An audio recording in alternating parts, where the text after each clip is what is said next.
কঠিন মুসিবতের দিনে যেদিন আটকা পড়ে যাবি, সেদিন এই ভিডিও ফুটেজ আমি আল্লাহ তোদের সামনে তুলে ধরব, আমি তোদেরকে সাহায্য করব।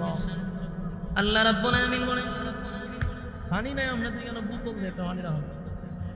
আল্লাহ রাব্বুল আলামিন বলেন, বান্দারে কঠিন মুসিবতের দিনে যেদিন মা সামনে আসবে না, বাবা সামনে আসবে না, আত্মীয় স্বজন সামনে আসবে না, আমি আল্লাহ সেদিন দয়া মায়া করে আমার বান্দারে আমি জান্নাত দিব।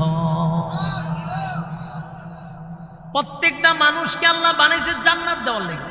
বলুন জাহান্নাম দিবার লেগে না জান্নাত দেওয়ার লেগে? জান্নাত দেওয়ার লেগে বানাইছে। আমার মালিক বলেন, আমি কাউকে জাহান্নামে দিতে এই জন্য বানাইনি, কারণ 8টা জান্নাত বানাইছি আর জাহান্নাম মাত্র 7টা বানাইছি। জান্নাতের সংখ্যা একটা হইল বেশি আছে। কেন বানাইলাম? বান্দা বান্দিকে জান্নাত দেওয়ার জন্য। কিন্তু বান্দা তোর কৃতকর্মের কারণে তুই জাহান্নামে যাস। আমি আল্লাহ তোরে জাহান্নামে দেওয়ার জন্য বানাইনি। আমি আল্লাহ জাহান্নামে দেওয়ার জন্য তোদেরকে বানাই নাই, জান্নাত দেওয়ার জন্য বানাইছি। কিন্তু বান্দারে আমি তোর আমল নামা চেক করে দেখলাম, জান্নাতে দেওয়ার মতো এমন কোনো কাজ তোর আমল নামার মধ্যে নাই। আমি আল্লাহ তালাশ করছি কোনো একটা উসিলা দিয়া তোর জান্নাতে ঢুকানো যায় কিনা, কিন্তু আমি উসিলা পাই না। কিন্তু বান্দার আমল নামা একটা জায়গায় লেখা আছে, মজলিশপুর এই মাহফিলটার মধ্যে প্রচন্ড গরমের মধ্যে বান্দাগুলি বসা ছিল। দুনিয়ার কোনো লোভ লালসা সেই বসার মধ্যে ছিল না। তাই আমি আল্লাহ ওয়াদা দিলাম, এটাকে জরিয়া করে আমি আল্লাহ তোর চিরস্থায়ী জান্নাত দিলাম।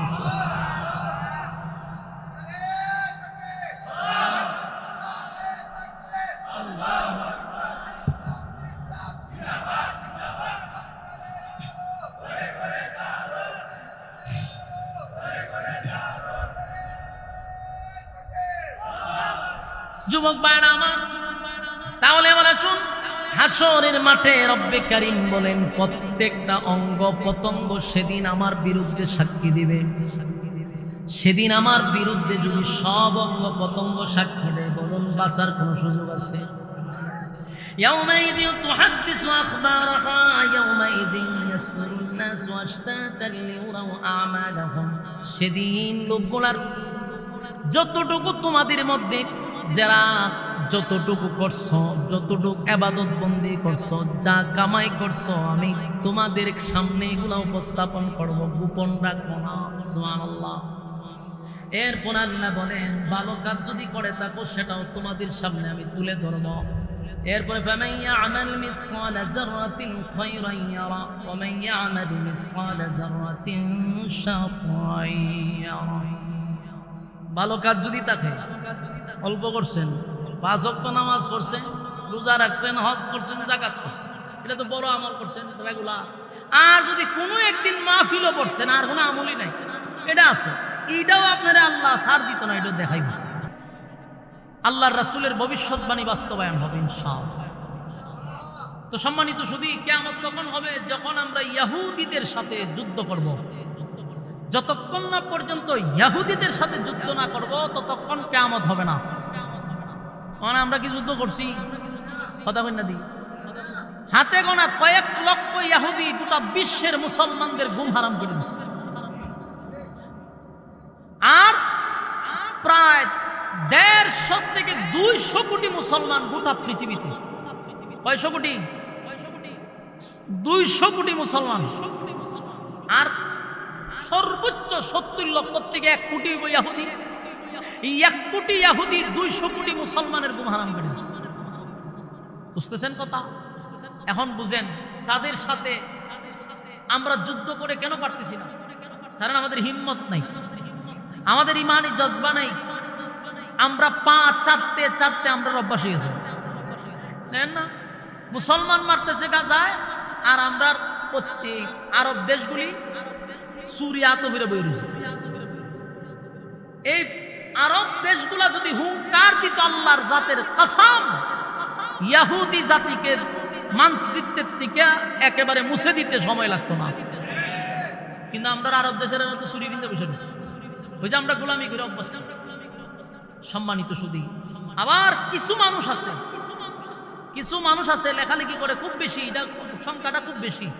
একটা সময় আমাদেরকেও প্রশ্ন করছে, আমারও করছে, হুজুর এই যে ফিলিস্তিনের মুসলমানরা মারতেছে, ভারতে মসজিদ ভাঙতেছে, এইভাবে যে মারতেছে, আপনার আল্লাহ কি তা করে? নাউজুবিল্লাহ। আপনারা নাউজুবিল্লাহ কইতেছেন, আমাদের দেশের নামদারি মুসলমানরাও এই কমেন্টস করে, আল্লাহর ঘর আল্লাহ হেফাজত করে না কেন? মুসলমানদেরকে মারতেছে, আল্লাহ কি দেখে না? কারণ এদের জবাব দিত কে? প্রশ্ন তো করে আলেমের কাছে না, প্রশ্ন করে এক জালেমের আরেক জালেমের কাছে। কথা বাস্তব না বাস্তব? আমি আপনাদেরকে একটা কথা বলি, ফেরাউন দেশ শাসন করছে কত বছর জানেননি আপনারা? 400 বছরের কাছাকাছি মনে করুন, ধরে নেন। এই ফেরাউন কি নির্যাতন কম করছে? কথা কই না দি। ইউসুফ আলাইহিস সালাতু ওয়াস সালামের পরে যখন বিরোধী দল আসলো আপনার ইয়তে মিশরে, ইসলামী শাসন শেষ, এরপরেই কিন্তু ফেরাউন আসলো। ফেরাউন এসে কিন্তু শাসন করছে। তো শাসন করতে করতে কি পরিমাণ নির্যাতন করছে? 90,000 শিশু তো জবাই করছে, শিশু জবাই করছে। খুব মনোযোগ দিয়ে শুনুন, ফেরাউনের শিশু জবাই করছে 90,000। নীল নদের পানি লাল করছে, মানুষের হাহাকার, চিৎকার, নির্যাতন একতরফা নির্যাতন চলছে। সে নিজেকে খোদা পর্যন্ত দাবি করছে। এই নির্যাতন ছিল শিশু নির্যাতন। কেন? আজকে আপনি তাকায়া দেখেন, ফেরাউনের স্টাইলেই কিন্তু নেতানিয়াহু কাজ করতেছে। এই যে গাজায় বলেন, তারপরে আপনার ফিলিস্তিনে বলেন, যে সমস্ত তারা হত্যা করতেছে, গণহত্যা, এর মধ্যে বেশি সংখ্যা হলো শিশু। বাস্তব বুঝি না বাস্তব? তাহলে প্ল্যান হলো শিশু কেন মারতেছে? ফেরাউনে যেই কারণে শিশু হত্যা করছে, নেতানিয়াহু সেও সেই কারণেই শিশু হত্যা করতেছে। কারণটা কি? কারণটা হইল ফেরাউনের ভয় ছিল যে এই শিশুরা যদি আগামী প্রজন্মে জেগে উঠে, আমি এই রাজত্বে বসে থাকতে পারবো না। এবং সে জানতো যে এই বংশ থেকে এমন একজন লোক আসবে, সে আসার পরে আমার এই মসনদ থাকবে না, মাটির সাথে মিশে যাবে। তাই সে শিশু হত্যা করতে লাগে। আজকে ইসরায়েলও চাচ্ছে যদি আগামী প্রজন্মকে বেঁচে থাকি, আর ওই প্রজন্ম থেকে যদি ইমাম মাহদি আসে, তাহলে আমার মসনদ থাকবে না। তার ভয়, ভিতরে ভয় যে এই প্রজন্ম থেকে যদি ইমাম মাহদি আসে, তাই এখন থেকে সে শিশু হত্যা করা শুরু করছে। হসপিটালে গিয়া গিয়া শিশুদেরকে হত্যা করে, যেন ইমাম মাহদি দুনিয়াতে না আসতে পারে। কথা কি ক্লিয়ার বুঝতে পারতেছেন না? বিরক্ত হইতেছেন আপনারা? তো এই ইহুদি পৃথিবীর মধ্যে যদি কোনো নিকৃষ্ট জাতি থাকে, তাহলে ইহুদির থেকে আর কোনো নিকৃষ্ট জাতি নেই। এটা আমাদের সন্তানদেরকে আমরা বুঝাইতে হবে, আমরা তাদের মাইন্ড সেট আপ করতে হবে যে ইহুদি এত খারাপ। 60 লক্ষ ইহুদিকে আগুন দিয়া জ্বালায়া মারছে হিটলারে। তো হিটলারকে যখন বিশ্ববাসী প্রশ্ন করলো, আপনি এত লোক 60 লক্ষ ইহুদিকে কেন মারলেন? সে শুধু একটা কথা বলছে, আমি কেন মারছি, কেনটা বুঝবেন, কিছু রেখে গেছি। কেন মারছিলাম আমার বলার দরকার নেই, এই যে কিছু রেখে গেছি, এরা আপনার কিয়ামত পর্যন্ত বইলা যাবে যে আমি কেন মারছিলাম। এখন আমরা বুঝতেছি নি যে হিটলারে কেন 20 লক্ষ মারছিল, 60 লক্ষ, বাকি 3 লক্ষ রেখে গেছি। এটা যদি মেরে লিখত, এই জন্য হ্যাঁ রেখে গেছে যে আমি কেন মারছি, তোমরা বুঝে যাও। ইহুদি জাতি এত খারাপ। ইহুদি ইসরায়েল, যেটা আমরা বলি যে ইসরায়েল কিন্তু মূলত যেখানে আমরা আজকে যুদ্ধ দেখতেছি, বাইতুল মুকাদ্দাসকে কেন্দ্র করে, এই জায়গাটা অত্যন্ত বরকতের জায়গা।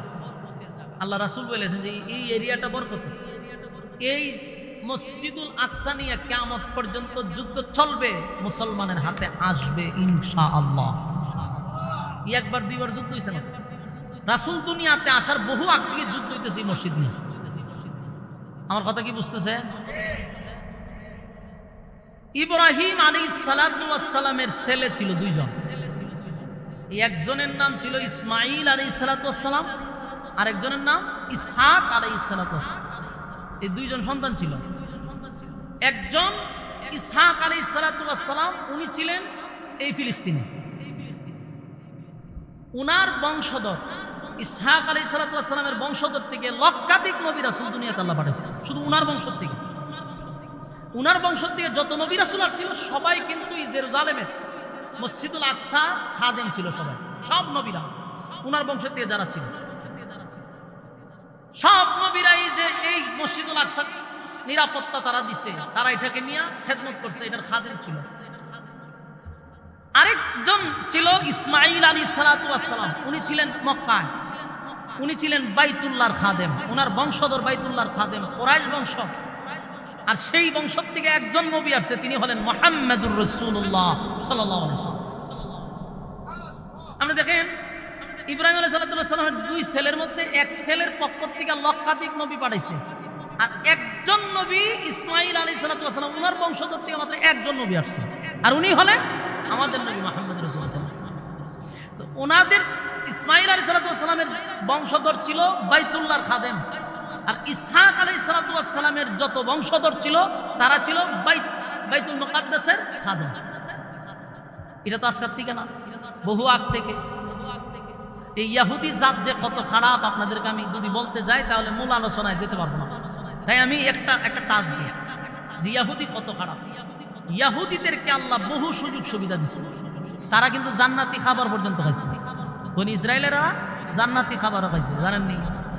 আমি কি জান্নাতের খাবার খাইছি এখনো? এরা সরাসরি জান্নাতের খাবার খাইছে, এরপর নিমকারামি করছে। কথা বুঝতেছে? মুসা আলাইহিস সালাতু ওয়াস সালাম যখন তাদেরকে নিয়ে ফেরাউনের ধ্বংস হওয়ার পরে তাদেরকে নিয়ে যখন এই ফিলিস্তিনে রওনা দিবে, মাঝখানে বিশাল একটা মরুভূমি, এই মরুভূমি আসার পরে এখানে খাবারের কোনো ব্যবস্থা নেই, পাশে হইল বিশাল সাগর, এটার পানি হইল লবণাক্ত, আর এদিকে হইল মরুভূমি, খাইব কি? এখন তাদের পেটের খিদা।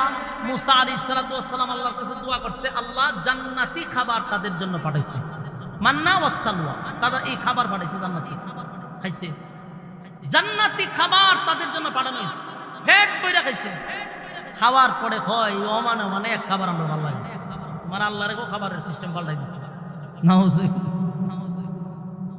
মুসা আলাইহিস সালাতু ওয়াস সালামকে আল্লাহ বলবো একটা কাজ করো, এরা যেহেতু নিত্য নতুন খাবার চায়, অসুবিধা নাই, এই নদী পার হইয়া তোমরা ফিলিস্তিনে যাও, সেখানে গিয়ে যুদ্ধ করো, যুদ্ধে যদি তোমরা বিজয় হও তাহলে ওই জমিনটা উর্বর আছে, সেখানে যে কোনো ফসল ফলবে। মুসা নবী বললেন, শোনো, তোমরা তো খাবারের মেনু পাল্টাইতে চাও, অসুবিধা নাই, তো যুদ্ধ করতে। এই জাতি, ইহুদি জাতি বলল যে যুদ্ধ যদি করতে হয় আপনি মুসা আর আপনার আল্লাহ মিলে দুইজন যুদ্ধ করেন, আর আমরা কেন রেস্ট নেই, যুদ্ধ বিজয়ী হইলে আমরা খবর দিন, আমরা যাবো। আসেনি এলাকাত না অন বুঝেন ইহুদি কত খারাপ। এই বনি ইসরায়েলের লোকগুলা এত বেখা ছিল, ভাই আপনি আর আপনার আল্লাহ যুদ্ধ করেন, আল্লাহর উপরে রাগ পাইতে গজব দিতে, এই গজব দিয়ে তাদের 40 বছর গজবের মধ্যে রাখছে, ইহাগলের মতো খালি জায়গায় জায়গায় ঘুরছে। এই গজবের মাঝখান দিয়েই মুসা আলাইহিস সালাম দুনিয়া থেকে ইন্তেকাল করছে। পরে আসলেন আরেকজন নবী, উনি আসার পরে তারা স্বাভাবিক হইল, সুস্থ হইল, এদেরকে নিয়ে উনি যুদ্ধের ময়দানে গেছে, এরা সাথে আবার যুদ্ধ রাজি হয়েছে, যুদ্ধ করে ফিলিস্তিন বিজয় করছে। এই যুদ্ধের পরেও তারা গাদ্দারি করছে, যুদ্ধের পরেও গাদ্দারি করছে। আল্লাহ রাব্বুল আলামিন তাদেরকে বলছে, তোমরা এই গেট দিয়া মাথা নত করে ঢুকবা আর মুখ দিয়ে আস্তাগফিরুল্লাহ বলতে থাকবা। তারা কত বড় জাহেল চিন্তা করেন, আল্লাহ যেখানে বলছে মাথা নিচু করে যেতে, এরা মাথা উপর দিয়া পিছন দিয়া দিয়ে গেছে, মানে আল্লাহর কথারে উল্টে গেছে। এটা এমন খারাপ। তো এই জাতির সাথে আমাদের যুদ্ধ করতে হবে, তখনই কিয়ামত হবে। কথা বুঝতেছেন? এরা যখন বারবার বলে কিয়ামত কখন হবে, কিয়ামত কখন হবে, আল্লাহ তখন এদের কথার জবাবে সূরা জিলজাল নাজিল করে। আল্লাহ তখন বলেন, ইদা যুলজিলাতিল আরদু জিলজালাহা। আল্লাহ রাব্বুল আলামিন বলেন, বিধর্মীরা নবীর কাছে বারবার একটা কথাই বলতে লাগলো, কেন কিয়ামত হয় না, কিয়ামত কখন হবে? আল্লাহ রাব্বুল আলামিন সূরা জিলজাল নাজিল করে জানায়া দেয়, যা যুলজিলাতিল আরদু জিলজালাহা। এ জমিন জমিনের মধ্যে একটা ভূমিকম্প হবে, ভূমিকম্প হবে, তার মানে ভূমিকম্পটা হলো কিয়ামতের একটা আলামত। কথা হয় না? ছোট ছোট ছোট ছোট ভূমিকম্প এখন যা হচ্ছে এটাও একটা কিয়ামতের আলামত। কিছুদিন আগে দেখছেন না, মায়ানমারেও কিন্তু ভূমিকম্প হয়েছে, থাইল্যান্ডে ভূমিকম্প হয়েছে, এর আগে হয়েছিল তুরস্কে ভূমিকম্প। এই ভূমিকম্পের কারণে বহু মানুষ মারা গেছে, বিল্ডিং গুলা ধসে পড়ছে। এই যে ভূমিকম্প হয় এটা কিন্তু কিয়ামতের একটা আলামত। কথা কি বুঝতেছে আমার যুবক ভাই? ভূমিকম্প কেন হয় গো? ভূমিকম্প হইলে পরে জমিনটা কেঁপে ওঠে। আল্লাহ কয় এটা তো ছোট ছোট ভূমিকম্প দিয়ে আমি স্মরণ করাইয়া দেই, যে এর থেকে বড় একটা ভূমিকম্প হবে। যা জুলজিলাতিল আরদু জিলজালাহা, ওইটা হবে বড় ভূমিকম্প। যে ভূমিকম্প হইলে পড়ে আসমান থাকবে না, জমিন থাকবে না, সূর্য চন্দ্র গ্রহ নক্ষত্র পাহাড় পর্বত সাগর নদী নালা খাল বিল কীট পতঙ্গ যা দেখি না সব ধ্বংস হয়ে যাবে, কিচ্ছুই থাকবে না বড়টা হইলে পড়ে। তাই মাঝে মধ্যে ছোট ছোট ছোট ছোট লারা দিক 8 সেকেন্ড 7 সেকেন্ড 10 সেকেন্ড, এই 8 সেকেন্ড আর 10 সেকেন্ড আর 2 সেকেন্ডের ভূমিকম্পে গোটা পৃথিবী কেঁপে উঠে।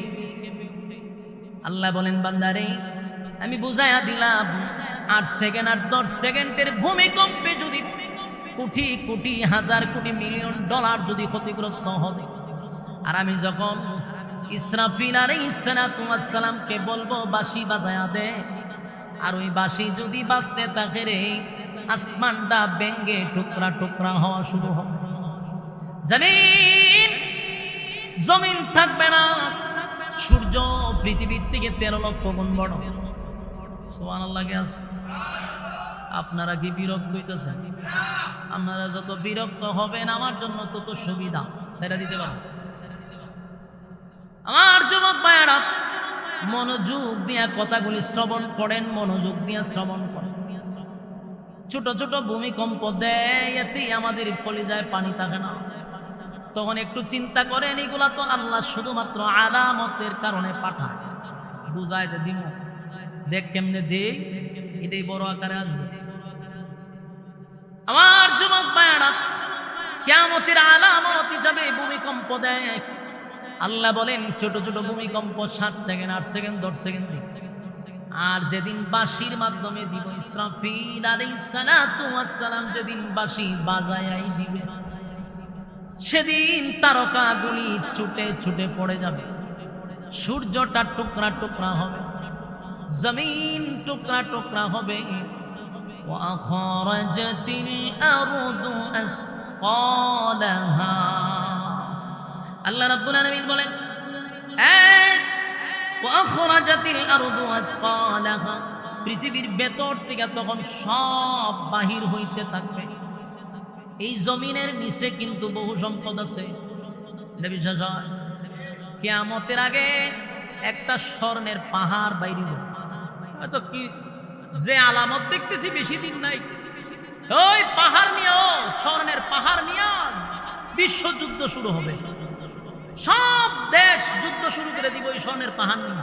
তার মানে জমিনের নিচে স্বর্ণের পাহাড় আছে, আর এই পাহাড় নিয়ে লুভে প্রত্যেকটা দেশ এই যুদ্ধে অংশগ্রহণ করবে। আর সেই যুদ্ধের প্রায় 100 জনের মধ্যে 99 জন মারা যাবে। আমার কথা কি বুঝতেছেন?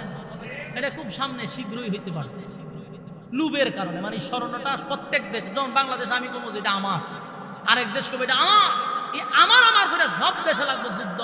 প্রতিটা যুদ্ধের প্রত্যেকটা সৈনিকের মধ্যে দেশের প্রতিটা মানুষের 100-র মধ্যে 99 জনই মারা যাবে, একজন বেঁচে যাবে। তাহলে বুঝেন আপনি কত হাজার কোটি মানুষ মারা যাবে। বুঝতেছেন? কত 100 কোটি মারা যাবে, জনসংখ্যা কমে যাবে পৃথিবীর এই যুদ্ধের পরে। এর মানে হলো জমিনের নিচে আমার আল্লাহ সম্পদ রেখে দিছে, এই সম্পদের জন্য আমরা যুদ্ধ করব, সম্পদের জন্য মারামারি করব, কাটাকাটি করব, সম্পদের জন্য জীবন দিব। আল্লাহ রাব্বুল আলামিন বলেন আখরাজাতিল আরদু আসকালাহা, জমিনের ভিতর থেকে সেদিন সব জমিন উগলায়া দিবে। উগলানি বুঝেননি? ভূমি গইরা দিব, জমিও ভূমি করবে। আর জমিন যখন ভূমি কবর দিবে, জমিন যখন উগলায়া দিবে রে, সেদিন মানুষগুলা তাকায়া দেখবে আর বলবে এই ভূমির জন্য বুঝি উগলায়া যে বাহির করছে এটাকে ভূমি বলা হয়, এই ভূমির জন্য বুঝি আমরা মারামারি করছি। হায় আফসোস, এই ভূমি নিয়ে আমরা কত মারামারি করলাম, জীবন দিলাম, সেদিন মানুষগুলা আফসোস করবে। আমার যুবক ভাইরা, জমিনের নিচের থেকে সম্পদ বাহির হইতে থাকবে, স্বর্ণের পাহাড়, হীরামণি মুক্তা সহ সব বাহির হয়ে যাবে। মানুষ আফসোস করে বলবে ওয়াকাদাল ইনসানু মা লাহা। মানুষ বলা বলি করতে থাকবে, হায় জমিন তোমার কি হয়ে গেল, হায় কি হয়ে গেল, জমিন উগলায়া দিচ্ছে এই সম্পদ, আর এই সম্পদের জন্য আমরা কত মারামারি হানাহানি। যেমন আজকে একটা নিউজ দেখলাম, ভিডিও দেখলাম, দুইটা ছেলে সম্পদের জন্য বাবাকে মারতে মারতে একবারে মাইরি হলাইছে। যে মারছে তার কপালে দাগও আছে, মানে নামাজ পড়ে, আবার মাথায় টুপিও আছে। দুইটা ছেলে সম্পত্তি লেখে না দেওয়ার কারণে বাবারে ফিডাই মেরে লিছে। এগুলো কিয়ামতের আলামত। মা সন্তানকে হত্যা করতেছে। আমরা জাহিলিয়তের যুগের কথা শুনছি, বর্বরের যুগের কথা শুনছি, বর্তমান যেই বর্বর যত জাহিলিয়ত অতীতের সবগুলাকে হার মানাইছে। দেখেন নাই নিউজ? জাহিলিয়তের যুগে আমরা পাই নাই যে মার হাতে শিশু হত্যা হয়েছে, এই জাহিলিয়তের যুগে ছিল না। বাবার হাতে হত্যা হয়েছে কিন্তু মার হাতে ছিল না। আর এই 2024-25 সালে মার হাতে সন্তান হত্যা হচ্ছে। তাহলে এখনকার বর্বরতা আগের বর্বরতারে হার মানাইছে। কিয়ামতের আলামত। আমার যুবক ভাইয়েরা, তাই আমি বলবো এই ভূমিকম্প থেকে আমাদের বাঁচার দরকার আছে। কথা হয় না? ভূমিকম্প কেন হয়? জমিনে যখন পাপাচার বেড়ে যায়, জমিনের মধ্যে গুনাহ বেড়ে যায়, গুনার কারণে, পাপাচারের কারণে জমিনের মধ্যে ভূমিকম্প হয়। আমার কথা কি বুঝতেছে? আপনারা নাকি মনোযোগ আসেনি না? সাইডা দিতাম কেডা কেডা মনোযোগ আছে? হাত তুলে, হাত তুলে।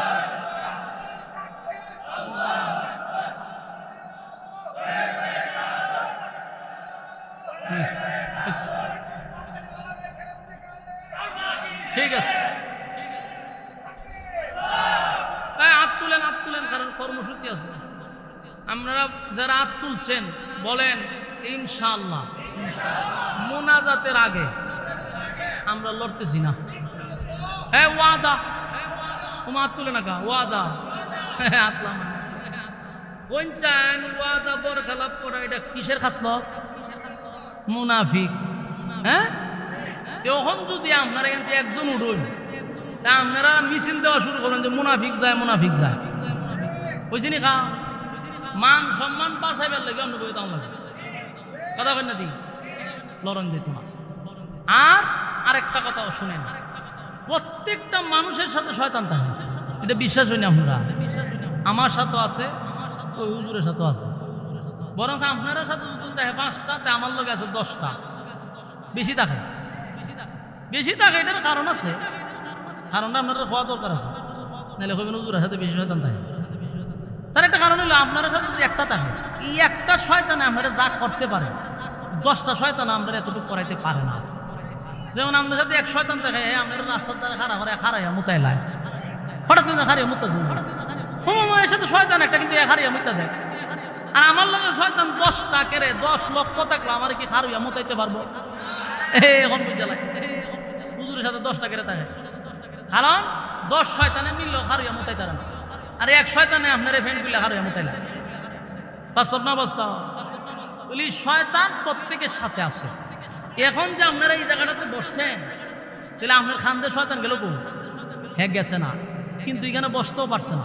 তাহলে আছে কোথায়? পাশে দাঁড়ায় আছে, এরিয়ার বাহিরে। হ্যাঁ, কথা বলি না, প্রত্যেকের গাড়ের যে শয়তান, এটা এরিয়াতে দাঁড়ায় রয়েছে চতুর্দিকে গুলিয়া, কিন্তু এখানে ঢুকতে পারতেছে। তো এখানে দাঁড়ায় কি বসে রয়েছে? এখানে দাঁড়ায় রিমোট দিয়ে আপনারা কন্ট্রোল করতেছে। কোন রকম রিমোটের ধরে যদি উঠতে যান গা, বুঝবেন যে এর উপরে ভর করে নিছে।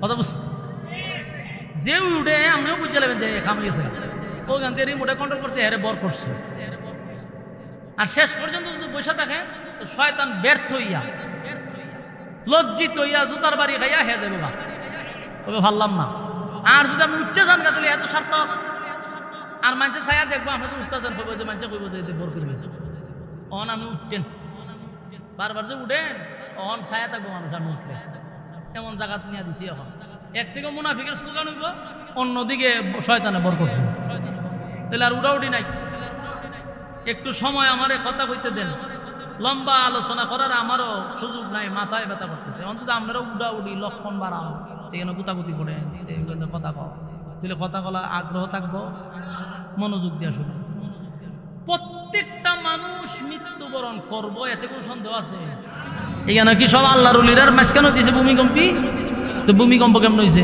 আখাম কোহামের পিএইচডি চলে বাংলাদেশে মাঝে মধ্যে লাড়া দেয় কিন্তু বাংলাদেশে 10,000 নেয় না কেন বাংলাদেশে লক্ষ লক্ষ মসজিদ মাদ্রাসা আছে লক্ষ লক্ষ মাসুম বাচ্চারা তাহাজ্জুদের সময়টা কোরআন তেলাওয়াত করে এই কোরআনের তেলাওয়াতের কারণে মাসুম বাচ্চাদের চোখের পানির কারণে আল্লাহ জমিনে ভূমিকম্প দেয় না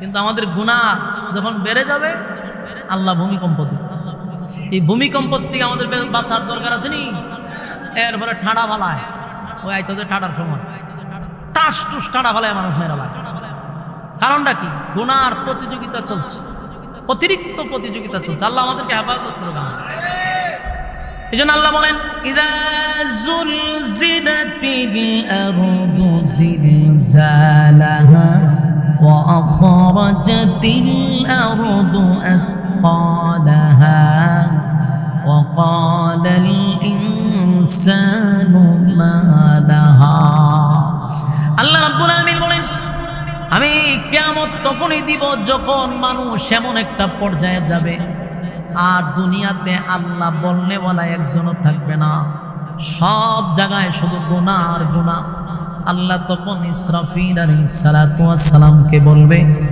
ইসরাফিল রে যেই জমিন আমি বানাইছিলাম বান্দারা আমার গোলামি করবে আমার কুদরতি পায়ে সেজদা দিবে আজকে সেই জমিনে গুনাহের প্রতিযোগিতা চলছে সেই জমিনের মধ্যে পাপাচার চলতেছে জেনা বেবিচার বেড়ে গেছে কিয়ামতের আলামত হলো সমাজে জেনা বেবিচার বেড়ে যাবে মানুষ একটা পর্যায়টা মেনে নিবে একজন আরেকজনের সামনে আগাম প্রোগ্রাম করলেও এটারে মাইন্ড করবে না এটা বাস্তব না বাস্তব অহন গ্রামগঞ্জে যেমন তেমন শহরে গেলে অনেক চলতেছে শহরে একজনের সামনে আরেকজনের কাহিনী চলতেছে মানুষ এটা মাইন্ড করে না হয় এটা এনজয় নাউজুবিল্লাহ সুশীল সমাজরা কয় এনজয় যত দিন যাবে পাপাচার বাড়বে রাস্তাঘাটে জানা বেবিচার বেড়ে যাবে মানুষ একজন একজনের বাধাও দিত না বলে রে এটা করিস না সবখানে শরম এটা হইতো না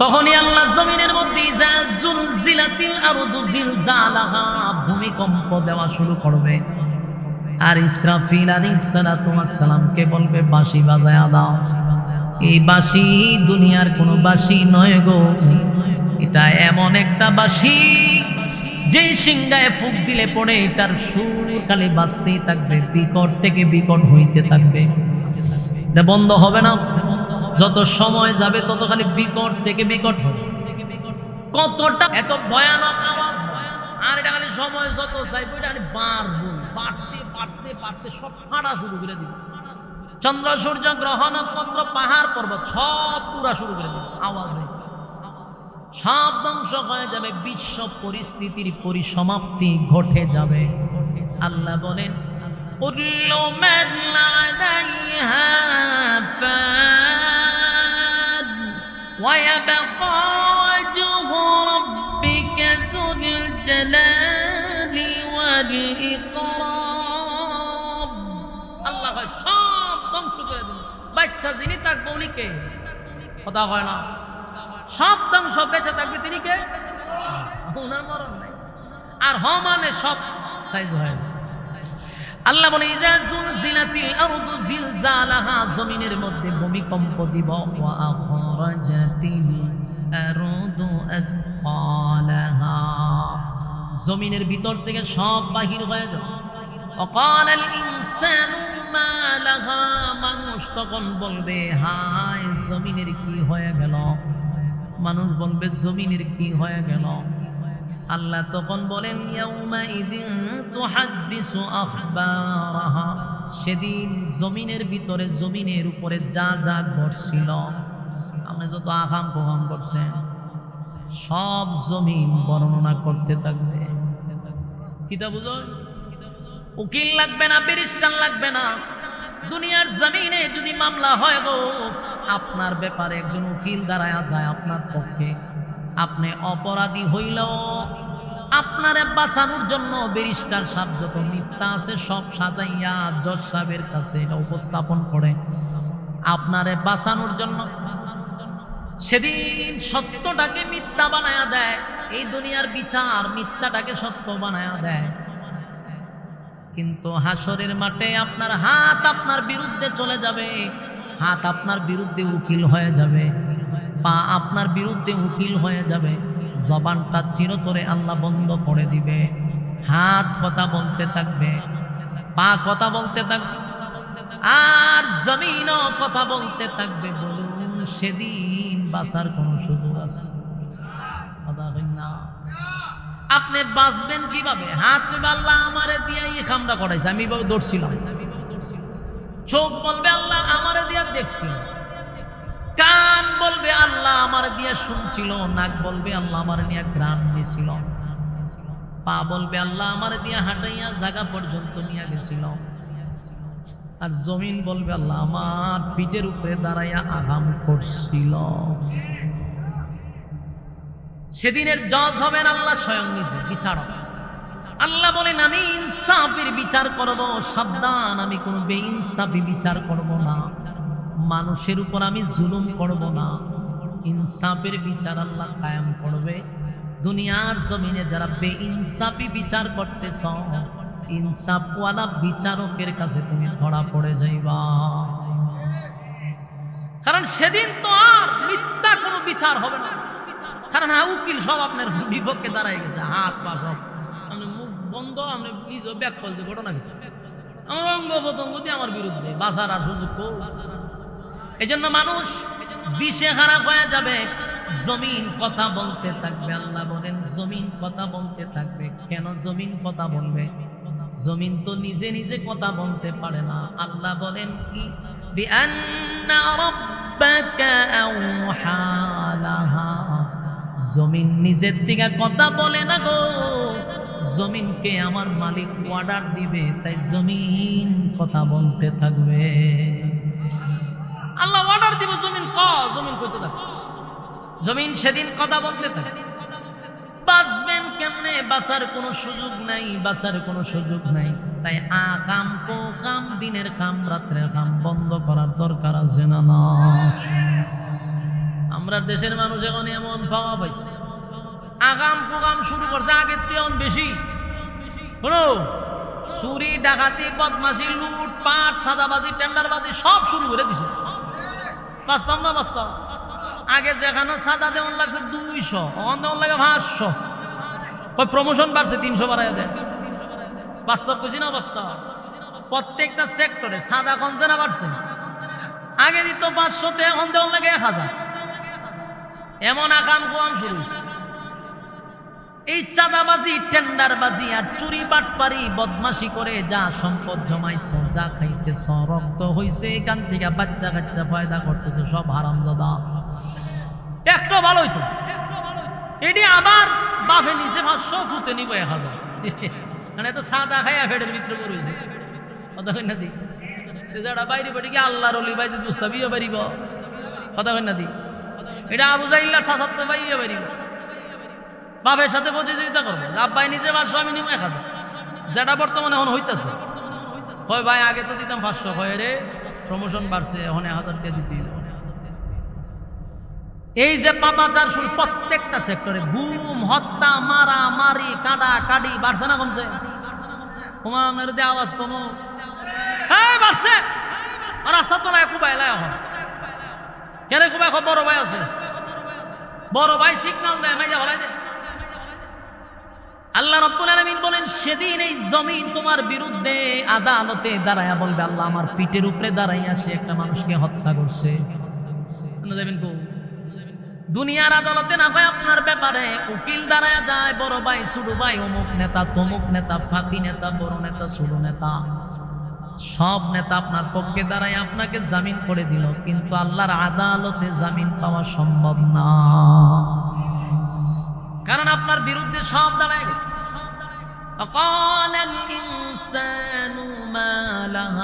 মানুষ বলবে জমিন তোমার কি হয়ে গেল, এইভাবে আমাদের বিরুদ্ধে দাঁড়ায় গেলাম। সব ঘটনা জমিন বর্ণনা করতে থাকবে। এরপর আল্লাহ বলেন তোমরা কি মনে করছো জমিন এমনি এমনি কথা বলে না, আমি আল্লাহ জমিনকে অর্ডার দিছি তাই জমিন বর্ণনা করতেছে। সুবহান। এরপর আল্লাহ বলেন ইয়াউমা ইদিন ইয়াসদুরুন নাসু আশতাতান লিউরাউ আ'মালাহুম, সেদিন তোমাদের কৃতকর্ম তোমাদের সামনে দেখানো হবে। তোমরা যা কিছু করছো, ভালো কাজ হোক আর খারাপ কাজই হোক, বেইনসাফি করবে না, তোমাদের সামনে সব প্রকাশ করা হবে। কথা কি বুঝতেছেন আমার যুবক ভাইরা? কথাগুলি দিলের কান লাগায় শুনেন। আমি আপনাদের উদ্দেশ্যে যে কথাগুলি বলতেছি একটাও আমার মন গড়া কোনো কথা না, কোরআন থেকে কথাগুলি উপস্থাপন করতেছি, মনোযোগ দিয়ে শোনা দরকার। আমি আপনি যা করছি, যেমন আজকে আপনি এখানে বসছেন ওয়াজ শোনার লাগে, বুঝছেন না, এটাও ভিডিও ফুটেজ আছে। জিব্রাইল ও ফেরেশতাদের মাধ্যমে আল্লাহ এটা ভিডিও করে রাখছে। যেমন এই যে কিরামান কাতিবিন আমার ভিডিও করতেছে না, কারণ আমি যা করতেছি সব উঠতেছি এটার ভিতরে। আমি হাত এমনি দিছি, এমনি নিছি, ইটাও উড়ে। কথা বল না, আমি যা কথা কইতেছি ইটাও উড়ে। কারণ কালকে যদি কই ভাই আমি তো হাত ইরম ইরম করছি না, বলুন তো দেখি বাসার উভয় আছে আমার, যদি কই করি নাই বলি নাই, এরা কই দেখেন কিতা করছে, তা আমি আর বাসার উভয় আছে না। তা আপনি যেখানে বসে রয়েছেন এটারও ভিডিও করা হচ্ছে কুদরতি ক্যামেরা দিয়া। সেদিন যেদিন কিয়ামতের কঠিন ময়দানে কেউ কারো হবে না, কেউ কারো হবে না। কিয়ামতের মাঠটা বড় ভয়ঙ্কর, কেউ কারো হবে না। মা সন্তানের পরিচয় দিবে না, সন্তান বাবার পরিচয় দিবে না, বাবা সন্তানের পরিচয় দিবে না। ইয়াউমা ইয়াফিরুল মারউ মিন আখিহি ওয়া উম্মিহি ওয়া আবিহি ওয়া সাহিবাতিহি ওয়া বানিহি। কিয়ামতের কঠিন ময়দানে এই কেউ কারো হবে না। মা সন্তানের সামনে দাঁড়াইয়া একবারও বলবে না এটা আমার সন্তান। মা ভালো করে চিনবে আমার কলিজার টুকরা সন্তান, কিন্তু পরিচয় দিল না, পরিচয় দিল না। কারণ যদি সন্তান আমার কাছে নেকি চায়, বাবা বলবে আমার দুনিয়াতে কোনো বিয়া শাদী হয় না, আমার কোনো সন্তান ছিল না, তাই পরিচয় দেয় না রে, যদি একটা নেকি দেওয়া লাগে। আর আমার আশ্চর্য লাগে এই কথাগুলি যখন পড়ি আর বুঝি, তখন আশ্চর্য লাগে। আমরার মা বাবাও আমাদেরকে নেকি দিয়ে সাহায্য করবে না, কিন্তু আমরা বাংলাদেশের ফির ফকিররা সাহায্য করবো। হ্যাঁ, মেজাজটা কিরম কিরম লাগে বলছেন। আল্লাহ ডাইরেক্ট ইয়াউমা ইয়াফিরুল মারউ মিন আখিহি ওয়া উম্মিহি ওয়া আবিহি। আল্লাহ মা বাবা সন্তানের পরিচয়টাও দিবে না নেকির কারণে। যদি নেকি চায় আল্লাহ, যে আমরা দেশের ফিররা বলে আমরা সুপারিশ করে জান্নাত নিবে। আমি চিন্তা করছেন নি মাত থেকে বলে মাসিরা তো বেশি। আমার কথা কি বেজার হইতে তো না, লক্ষণটা বোঝা যায় কিছু বেজা কথা, তো যুক্তি আসতে হবে। মাত থেকে কি মাসির আদর বেশি নেই? যদি মাত থেকে মাসির আদরটা বেশি হয় তাহলে সন্দেহ আছে। কথা হয় না দি, সন্দেহ আছে যেন লক্ষণ খারাপ। মাত থেকে বেশি আদর করে লক্ষণ কি খারাপ। মা বাবা জান্নাতে নিবার জন্য একটা নেকিও দিবে না, ফিরে দিব কেন? কারণ ফিরে দেওয়ার যুক্তি আছে। প্রচুর পরিমাণ আপনার কাছ থেকে খাইছে। হ্যাঁ, ছাগল গরু বেড়া বকরি তো কম নিছে না, হাদিয়া তোফা তো কম নিছে না, এই কারণে হয়তো বা বাঁচাইতে পারে। কিতা করেন আপনারা? ঠিক হই আদম থেকে নিয়ে ঈসা রূহুল্লাহ প্রত্যেকটা নবীরা হলো মাসুম, স্পেশাল পাওয়ার তাদের, কিন্তু তারারও সাহস নাই হাসরের মাঠে আল্লাহর সামনে দাঁড়ায় কথা বলার আর ফিরে পারবো। হ্যাঁ, তো কয় তো হয় ফির ফকিরের তসবি যেই পরিমাণ জফে, এত তসবি আল্লাহর নামেও জফে না। আস্তাগফিরুল্লাহ, এত মারাত্মক। এজন্য ভুল পথে পা দেওয়া যাবে না।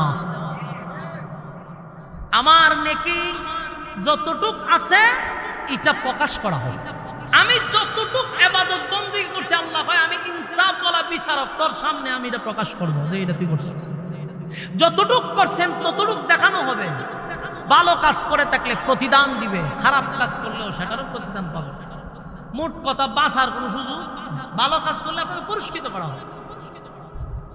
আপনি গভীর রাত্রে আরামের ঘুমটা হারাম করে নরমাল বিছানার মধ্যে বসে বসেই যে কোরআনের কথাগুলি শুনতেছেন, আলেমদের সামনে বসে আছেন, বাড়িতে আরামের বিছানা থাকার পরেও প্রচন্ড গরমের মধ্যে বসে বসে কথাগুলি শুনতেছেন, এই যে দৃশ্যটা কিয়ামতের ময়দানে আমার আল্লাহ যখন তুলে ধরবে, বান্দারে তোর আমলের মধ্যে কোনো দিক দিয়ে তোর জান্নাতে নেওয়ার কোনো যোগ্য না, কিন্তু আমার এই ইবাদতটা পছন্দ লাগছে, আরামের ঘুম হারাম করিয়া এই প্রচন্ড গরমের মধ্যে তুই বসে আসস শুধুমাত্র কেবলমাত্র আমি আল্লাহর দয়া মায়ার জন্য, দুনিয়ার কোনো পাওয়ার জন্য নয়।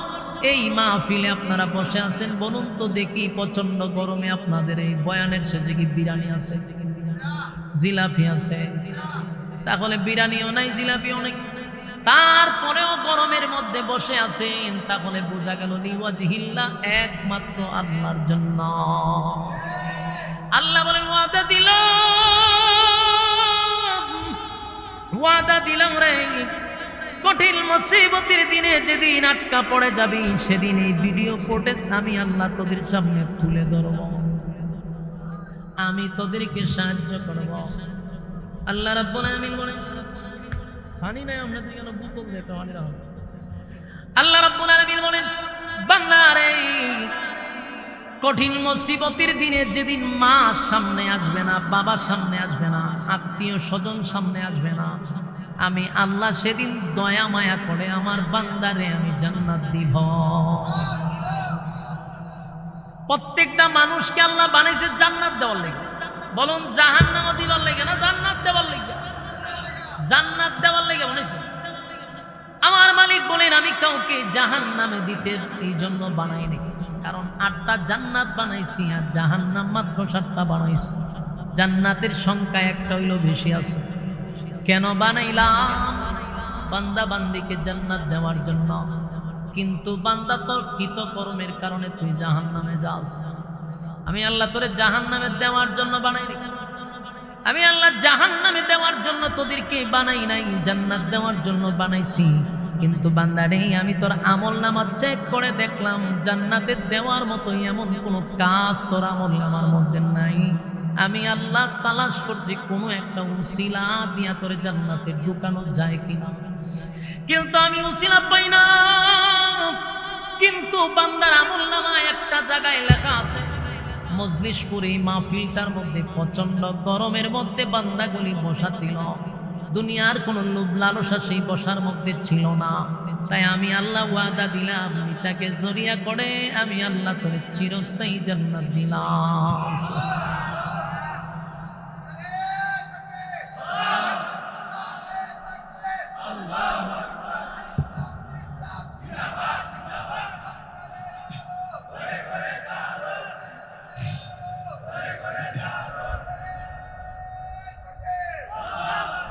যুবক ভাইরা আমার, তাহলে আমরা শুন, হাসরের মাঠে রব্বে কারীম বলেন, প্রত্যেকটা অঙ্গ প্রত্যঙ্গ সেদিন আমার বিরুদ্ধে সাক্ষী দিবে।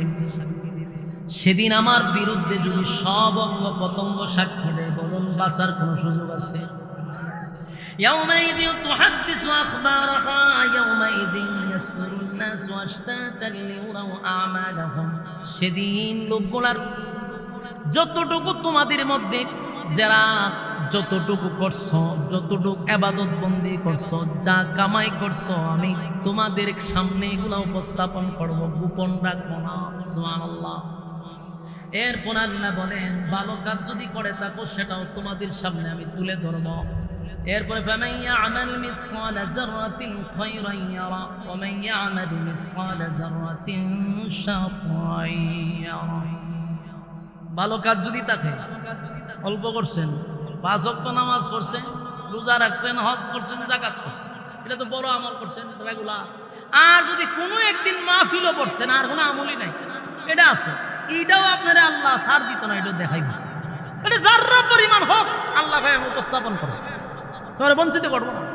আবার সব নেকিয়ে ভরপুর, কিন্তু একদিন মাহফিল না আইসা ওখানে বুঝে বুঝে আপনি গপ্প করছেন, এই সামান্যতম একটা অপরাধ, এটাও সেদিন আল্লাহ আপনার সামনে তুলে দেবে। বলুন, কোনো কিছুকে আল্লাহ ছাড় দিব না সব প্রকাশ করবো?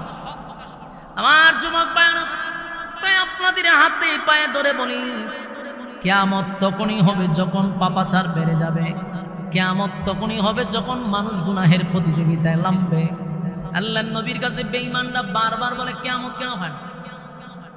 কিয়ামত তখনই হবে যখন বান্দা গুনাহের প্রতিযোগিতায় লিপ্ত হবে, কিয়ামত তখনই হবে যখন মানুষের মধ্যে ইনসাফ থাকবে না, রক্তপাত বেড়ে যাবে, রাস্তাঘাটে মানুষের লাশ পড়ে থাকবে, বেহায়াপনা উলঙ্গ ইত্যাদি বেড়ে যাবে, এই মানুষের মধ্যে লজ্জা শরম উঠে যাবে, মানুষ গুনাহ করতে গিয়ে ন্যূনতম লজ্জাও পাবে না। দেখেন না আমাদের দেশে নারীরা আকাম কুকাম তো করে, তখন রাষ্ট্রীয়ভাবে উপদেষ্টার কাছে গিয়ে হয় আমরা যে আকাম করি, এটার একটা বৈধতা দেন চান্দিকের কথা বুঝতেছে। আর কেমনে ব্যাংকে হয়তো আকাম বুঝিন তো, আকাম কুকাম ওই কুত্তা কুত্তি যারা করে এই কাণ্ড এরা যে প্রতিদিন করে, এটার রাষ্ট্রীয়ভাবে স্বীকৃতি চায় যে আমরা করবো, বুক ফোলাই করুন, আমরা আকাম করি, আমরা লাইসেন্স আছে। চিন্তা করছেন না আপনি? কিতা কম করছে এমনি তো তুই করস আহাম কুহাম, আবার হয় আমার একটা লাইসেন্স দেন, তাহলে যে আহাম কুহাম দললে বলে হবে দেখ আমি যদি আহাম করি সরকার আমার সাপোর্ট দিছে আহাম করবার লেগে। এই জন্য কয়েকটা পতিতালয়ের থেকে কয়েকটা মহিলা আমরা উপদেষ্টার কাছে গেছে। উনি তো সরল সোজা মানুষ, মোটামুটি সরল কইতাছি না, মানে মানুষ হিসাবে একটু নরমাহি, এমনি কিন্তু ফাক্কা খেলোয়াড়, এটা মাথা রাখবে। আল্লাহ রাব্বুল আলামিন বলেন কিয়ামত যখন আসবে তখন কিন্তু সব আমি ধ্বংস করে দিব। আর এই কিয়ামত তখনই আসবে যখন মানুষ গুনাহের মধ্যে লিপ্ত হয়ে যাবে, সমাজের মধ্যে আল্লাহ বললে ওরা কেউ থাকবে না। সেদিন মানুষ জেনা বেবিচার করতে থাকবে, জেনা বেবিচারের লাইসেন্স দেওয়া হবে যেন মানুষ জেনা বেবিচার করতে পারে গর্বের সাথে, নাউজুবিল্লাহ। আর তখন এই ভূমিকম্প শুরু হয়ে যাবে, জমিনের মধ্যে ভূমিকম্প হয় আমাদের গুনার কারণে, আমাদের গুনার কারণে। তাই এমন গুনাহ করব না যেন জমিন আমাদের কারণে, আমাদের পাপের কারণে ধ্বংস হয়ে যায়। আমার যুবক ভাইরা, প্রত্যেকটা জায়গাতে যুবকরা যদি ভালো হয়ে যায়, সমাজ এমনিতেই আমরা আর বড় ধরনের বিপদ থেকে এমনি রক্ষা পাবো। কারণ যুবকরা যদি গুনাতে পারছে না, ঠিক না? আমার যুবক ভাইরা, কিয়ামতের আলামত হলো সমাজের মধ্যে মদ্যপান বেড়ে যাবে, জেনা বেবিচার বেড়ে যাবে, গান বাজনা বেড়ে যাবে। এগুলা কি সামনে আইব না? আইছে কথা কয় না? নেশা, তারপরে নেশাগ্রস্ত মদ্যপান এখন বাড়ছে না কমছে? হ্যাঁ বাড়ছে। এখন কিশোর গ্যাং বাড়ি, ছোট ছোট ফুলা মানে দাউলিয়ার সব বেড়ে যাবে। এটার হয় বলে কিশোর গ্যাং, ও হেরার একটা গ্যাং আছে। এই পাপাচার শুরু হয়ে গেছে। যতক্ষণ না পর্যন্ত আমাদের ভিতরে মালিকের ভয় না থাকবে, ততক্ষণ পর্যন্ত আমরা শুধরাতে পারবো না। আর ততক্ষণ পর্যন্ত আমরা কিয়ামতের জন্য অপেক্ষা করবো। কারণ আমরা যে পরিমাণ গুনাহ বাড়ছে, কোন সময় ঠাডা পড়া শুরু হয় হওয়া জানা তো, ভূমিকম্প আত্মা দেখবেন শুরু হয়েছে। এই জন্য আসুন সবাই একত্রিত হইয়া গুনার থেকে বাঁচার চেষ্টা করি। রাজি আছেন আপনারা? কারা কারা গুনার থেকে বাঁচতে চান দুইটা হাত তুললা দেখা দিই। লিল্লাহে তাকবীর, নারায়ে তাকবীর। রাজি আছেন ইনশাআল্লাহ? আল্লাহ বুঝার মানার তৌফিক দান করুক, আমিন। সম্মানিত সুধী, যতক্ষণ কথা বলছি বলনেওয়ালা শুননেওয়ালা উভয়কে সহি আমল করার তৌফিক দান করুক। আমি মাথায় প্রচন্ড বাজে, সিলিতে দে কি সাইড লইয়া যেমন বোঝা ভাড়া মারতেছে, এলে সিলি দিতে পারতেছি। যতটুকু কথা বলছি আমার অবস্থা এমন হয়েছে যে আমি জোর করে কষ্ট দিতেছি। এরপর আপনারা এই প্রচন্ড গরমের মধ্যে আপনারা যে আগ্রহ নিয়া উৎসাহ নিয়ে আপনারা বৈশা রয়েছেন, এটা প্রমাণ করে ব্রাহ্মণবাড়িয়ার মুসলমান কোরআনের প্রতি, আলেমদের প্রতি আপনারা কতটুকু আগ্রহ। ইসলাম তো প্রত্যেক জায়গাতেই ছড়ায় ছিটায় আছে, কিন্তু ব্রাহ্মণবাড়িয়ার মানুষ এটা উপস্থাপন করে তাদের ইমানি জজবা দিয়া। আল্লাহ তাআলা আপনাদেরকে দুনিয়ার সমস্ত ফিতনার থেকে হেফাজত করুক।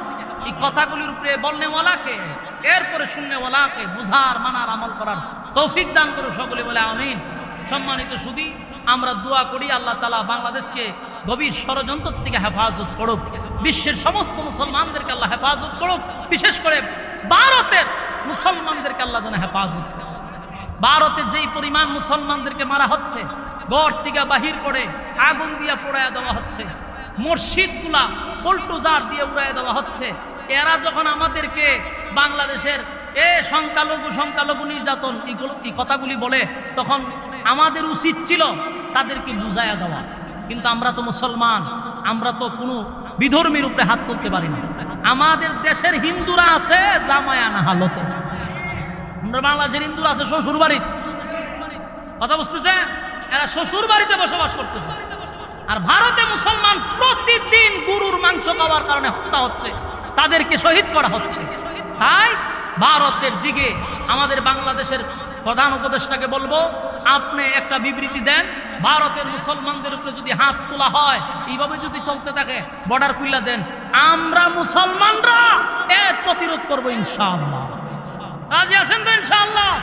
আল্লাহ সবাইকে বুঝার মানার তৌফিক দান করুক, আমিন। আল্লাহুম্মা সাল্লি আলা মুহাম্মাদিন ওয়া আলা আলি মুহাম্মাদ কামা সাল্লাইতা